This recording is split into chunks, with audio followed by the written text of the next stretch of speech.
საქართველოს უნგრეთის ეროვნული ასამბლეის საგარეო ურთიერთობათა კომიტეტის თავმჯდომარე ეწვია ვიზის ფარგლებში შეხვედრები დილიდან დაიწყო. Შელდ ნემედიმა შეხვედრები პარლამენტის თავმჯდომარესთან, საგარეო ურთიერთობათა კომიტეტის წევრებთან, ფრაქცია თავისუფალი დემოკრატების წარმომადგენლებთან და უმრავლესობასთან გამართა. შეხვედრაზე უნგრულ-ქართული ურთიერთობები და განვითარების პერსპექტივები იყო ერთ-ერთი მთავარი განსახილველი საკითხი. ასევე საუბარი შეეხო საქართველოს ირგვლივ განვითარებულ პოლიტიკურ მოვლენებს და საქართველოს გზას ევროპისკენ და ევროატლანტიკურ სივრცეში. უნგრული მხარის განცხადებით ისინი მზად არიან საქართველოსთან ურთიერთთანამშრომლობისთვის. უნგრეთის ეროვნული ასამბლეის საგარეო ურთიერთობათა კომიტეტის თავმჯდომარე დღესვე გორს ესტუმრა და საოკუპაციო ხაზთან არსებულ ვითარებას გაეცნო.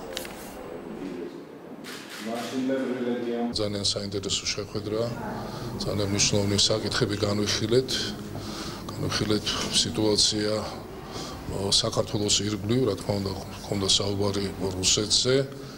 უნგრულ-ქართული ურთიერთობები, მათი განვითარების პერსპექტივები, საქართველოს გზა ევროპისაკენ და ევროატლანტიკურ სივრცეში.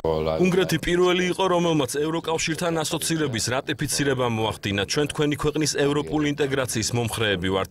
თქვენი ქვეყნის ორი რეგიონი დღეს რუსეთის მიერ არის ოკუპირებული. ეს არის საკითხი, რომელსაც ღიად ვგმობთ და მუდმივად გექნებათ უნგრეთის მხარდაჭერა. ჩვენ დეტალურად განვიხილეთ შიდა პოლიტიკური ვითარება განსაკუთრებით, ვისაუბრეთ დეტალურად საარჩევნო კოდექსის რეალურ ცვლილებაზე, საარჩევნო სისტემის ცვლილებაზე, ვისაუბრეთ მედიის თავისუფლების მნიშვნელობაზე, ინსტიტუტების პატივისცემისა და ინსტიტუტების მშენებლობის მნიშვნელობაზე საქართველოში, რომელიც რა თქმა უნდა არის უპირველესი პრერეკვიზიტი იმისა, რომ ჩვენ გავხდეთ ევროპული და ევროატლანტიკური თანამეგობრობის სრულფასოვანი წევრები. ისინი აქტიურად გვიჭერენ მხარს არაღიარების პოლიტიკაში, აქტიურად გვიჭერენ მხარს ნატოში ინტეგრაცია, ევროკავშირში ინტეგრაცია, ევროკავშირის სადამკვირვებლო მისიაში 8 უნგრელი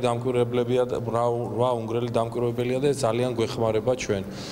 და უნდა გითხრათ, რომ კიდე ერთხელ დადასტურდა, რომ მათი მხრიდან იქნება მხარდაჭერა ვიზა ლიბერალიზაციის პროცესშიც, რომელსაც ჩვენ ველოდებით დეკემბერში.